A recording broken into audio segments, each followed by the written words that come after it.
السلام علیکم ورحمۃ اللہ وبرکاتہ۔ پیارے بچوں، مطالعہ پاک صلی اللہ علیہ کلاس 10 کے ساتھ احمد صاحب کی حاضر خدمت ہے۔ ہمارے 3 چیپٹر پہلے مکمل ہو چکے ہیں اور چوتھا چیپٹر ہم نے شروع کیا ہوا ہے، اور اس کا بھی بورڈ پیپر پیٹرن کے مطابق پہلا حصہ مکمل ہو چکا ہے اور دوسرا حصہ مختصر سوالات و جوابات جاری و ساری ہے۔ اس کے 6 لیکچر پہلے مکمل ہو چکے ہیں۔ آج انشاءاللہ العزیز ہم 7واں لیکچر کرنے جا رہے ہیں۔ تو پہلے بچوں، آج انشاءاللہ العزیز ہم سوال نمبر 61 تا سوال نمبر 70 حل کریں گے۔ پہلے بچوں، سوالات شروع کرنے سے پہلے میری گزارش ہے کہ میرے اس چینل کو ضرور سبسکرائب کر لیں، ساتھ لگے گھنٹی کے بٹن کو دبانا مت بھولیں تاکہ میرا ہر آنے والا لیکچر سب سے پہلے آپ تک پہنچے۔ پہلے بچوں، آج کا پہلا سوال ہے سوال نمبر 61۔ بلوچی زبان و ادب کی ترقی کے لیے کن اداروں نے مؤثر کوششیں کی؟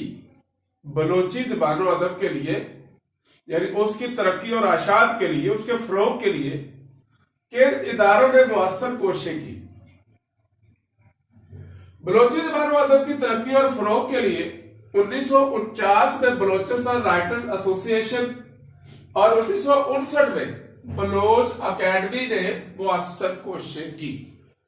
یعنی بلوچی زبان و ادب کو ترقی اور فروغ دینے کے لیے، اس کی اشاعت کے لیے 1949 میں بلوچستان رائٹر ایسوسی ایشن قائم ہوئی اور 1959 میں بلوچ اکیڈمی قائم ہوئی، جنہوں نے بہت زیادہ کوششیں کی۔ سوال نمبر 62 ہے، کشمیری زبان کے لہجے کون کون سے ہیں اور اہل کشمیر کی کشمیریت کس نے بیدار کی؟ پیارے بچوں، کشمیری زبان کا تعلق وادی سندھ کی دیگر زبانوں سے ہے۔ اس کے مشہور لہجے ہندکی، گامبی اور گدور ہے۔ گدور کو معیاری ادبی لہجہ تصور کیا جاتا ہے۔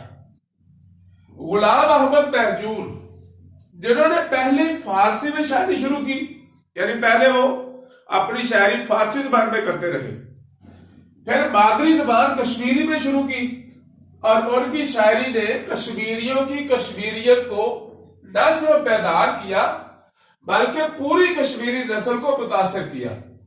بہرحال کشمیری زبان کے استاد شاعر محمود گامبی کو سمجھا جاتا ہے، اور کئی کشمیری شعراء نے محمود گامبی کی تقلید کی ہے۔ یعنی محمود گامبی کی تقلید کا مطلب انہیں اپنے استاد کا درجہ دیا ہے، اور جس پیرائے میں انہوں نے شاعری کی ہے اسی پیرائے میں انہوں نے ان کی تقلید کرتے ہوئے شاعری کی ہے۔ تو کشمیریوں کی کشمیریت کو بیدار کرنے والے غلام احمد مہجور ہیں۔ سوال نمبر 63 ہے، سرائکی زبان کہاں بولی جاتی ہے اور سرائکی زبان کو کیا اعزاز حاصل ہے؟ پیارے بچوں، سرائکی زبان بولنے والے لوگ جنوبی پنجاب، جنوبی خیبر پختونخوا، شمالی سندھ اور مشرقی بلوچستان میں رہتے ہیں۔ یعنی جہاں پاکستان کے چاروں صوبے اکٹھے ہوتے ہیں، ڈیرہ اسماعیل خان، کوٹ ادو، ملتان، یہ جو ایریا ہے، تو یہ ایریا ایسا ہے کہ جہاں چاروں صوبے جو ہے وہ ٹچ کرتے ہیں، کے پی کے، بلوچستان، پنجاب اور سندھ۔ تو یہ چاروں صوبے جہاں ٹچ کرتے ہیں وہاں سرائکی زبان بولی جاتی ہے۔ سرائکی زبان اپنی مٹھاس اور تاثیر میں لاسانی ہے۔ یعنی سرائکی زبان جو ہے یہ انتہائی زیادہ تاثیر رکھتی ہے، مٹھاس رکھتی ہے، اور سرائکی زبان کو یہ اعزاز بھی حاصل ہے کہ یہ پشتو، بلوچی اور سندھی لوگوں کی جڑواں زبان ہے۔ پشتو، سندھی اور بلوچی لوگوں کی جڑواں زبان ہے، کیونکہ یہ سارے جو ہے وہ صوبے کو ٹچ کرتے ہیں، اور جو اس پٹی میں رہتے ہیں، پنجاب والے بھی، سندھ والے بھی، بلوچستان والے بھی اور سرحد والے، کے پی کے والے بھی، سارے جو اس ایریا میں رہتے ہیں وہ چاروں صوبوں میں سرائکی بولی جاتی ہے، اس لیے اس کو جڑواں زبان بھی کہتے ہیں۔ سوال نمبر 64 ہے، کس عظیم بزرگ کو ہفت زبان شاعر کہا جاتا ہے؟ ہفت زبان، ہفت جو ہے یہ فارسی کا لفظ ہے، 7 اور زبان 7 زبانوں میں کس بزرگ ہستی نے شاعری کی؟ 7 زبانوں پہ کس کو عبور حاصل تھا؟ تو پیارے بچوں، صوفی اور بزرگ شاعر حضرت خواجہ غلام فرید کو ہفت زبان شاعر کہا جاتا ہے اور ان کی شاعری کے دیوان کو دیوان فرید کہا جاتا ہے۔ تاہم انہوں نے زیادہ تر شاعری سرائکی زبان میں ہی کی ہے۔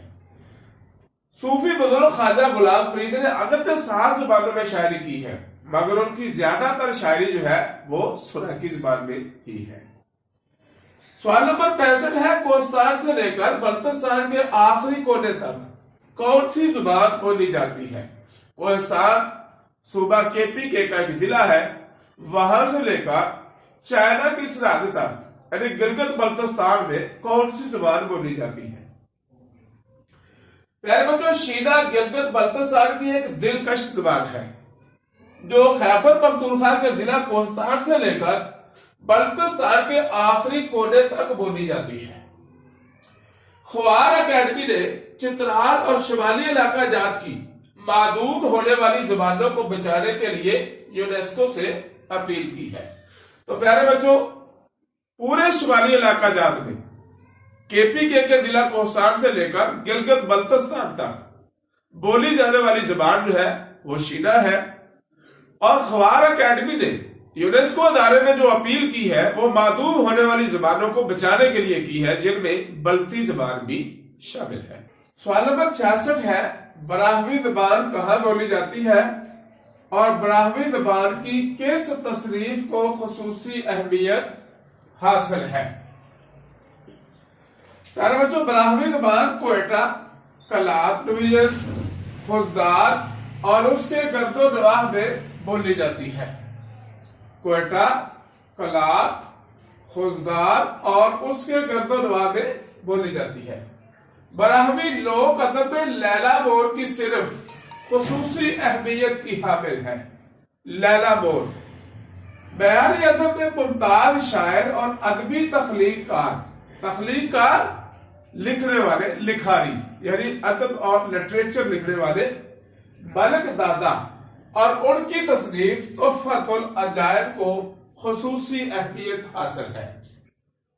پتہ چلا کہ براہوی زبان کوئٹہ، کلات، خوزدار اور اس کے گرد و نواح میں بولی جاتی ہے، اور اس میں ملک دادا ان کی تصنیف تحفۃ العجائب کو خصوصی اہمیت حاصل ہے، اور اس میں جو صرف بیانی سمجھی جاتی ہے وہ ہے لیلا مور۔ سوال نمبر 67 ہے، ہندکو زبان کہاں بولی جاتی ہے؟ ہندکو زبان کی ادبی ترقی اور فروغ کے لیے کون سے ادارے کام کر رہے ہیں؟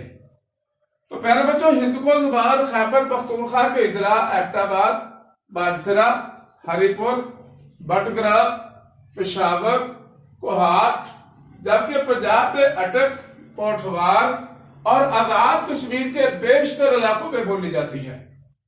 پشاور شہر میں اس زبان کے بولنے والوں کو پشاوری یا خارے کہتے ہیں، یعنی جو لوگ پشاور شہر میں ہندکو بولتے ہیں انہیں پشاوری یا خارے کہا جاتا ہے۔ گدارا ہندکو بورڈ کے تحت گدارا ہندکو اکیڈمی اس زبان کے فروغ کے لیے کام کر رہی ہے۔ گدارا ہندکو اکیڈمی جو ہے یہ گدارا بورڈ کے تحت اس ہندکو زبان کے فروغ اور اشاعت کے لیے کوشش کر رہی ہے اور کام کر رہی ہے۔ سوال نمبر 68 ہے، گوجری زبان کے بارے میں آپ کیا جانتے ہیں؟ پیارے بچوں، 5ویں صدی عیسوی سے لے کر 13ویں صدی عیسوی تک ہندوستان میں گوجر حکومتیں قائم رہی ہیں۔ 5ویں صدی سے لے کر 13ویں صدی عیسوی تک گوجر حکومتیں ہندوستان میں قائم رہی، تو ان حکومتوں کے دور میں گوجری زبان کو سرکاری سرپرستی حاصل رہی، جس کی وجہ سے وہ گوجری زبان جو ہے وہ پروان چڑھتی رہی۔ 15ویں صدی عیسوی کے بعد گوجری حکومتوں کے زوال کے ساتھ ہی اس کی سرکاری سرپرستی بھی ختم ہو گئی، یعنی جب 15ویں صدی کے بعد گوجر حکومتیں ختم ہو گئی، ان کو زوال ہوا، تو اس وقت ان کی یہ جو گوجری زبان تھی اس کی سرپرستی بھی جو سرکاری طور پر کی جا رہی تھی وہ بھی ختم ہو گئی۔ گوجری زبان کی اپنی ایک الگ پہچان اور ذخیرہ الفاظ ہے، جس کی وجہ سے اس زبان میں ضرب الامثال، محاورے، پہیلیاں اور لوک گیت موجود ہے، اسی وجہ سے اسے زبان کا درجہ دیا جا سکتا ہے۔ اگرچہ گوجری زبان تقریباً ختم کے قریب ہے، ہندوستان میں جو ہی گوجر حکومتیں ختم ہوئی 15ویں صدی عیسوی میں، تو سرکاری سرپرستی بھی ختم ہو گئی اور اس کے ساتھ ہی زبان بھی تقریباً ختم ہونا شروع ہو گئی۔ اب اس زبان کا درجہ کیوں دیا جا سکتا ہے؟ اس لیے کہ اس میں ذخیرہ الفاظ اور ضرب الامثال، محاورے، پہیلیاں اور لوک گیت موجود ہے، اس لیے اسے زبان کا درجہ دیا جا سکتا ہے۔ پیارے بچوں، سوال نمبر 69 ہے، پاکستان پلاننگ کمیشن کے مطابق غربت کی بنیاد کس چیز پر ہے؟ غربت کی بنیاد کس چیز پر رکھی جاتی ہے؟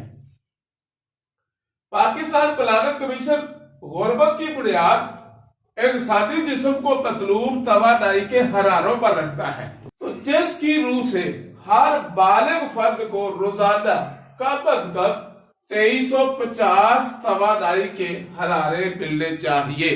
حرارے، کیلوریز، یعنی ہر بالغ انسان کو، بالغ فرد کو روزانہ یومیہ 2350 کیلوریز یعنی توانائی کے حرارے ملنے چاہیے۔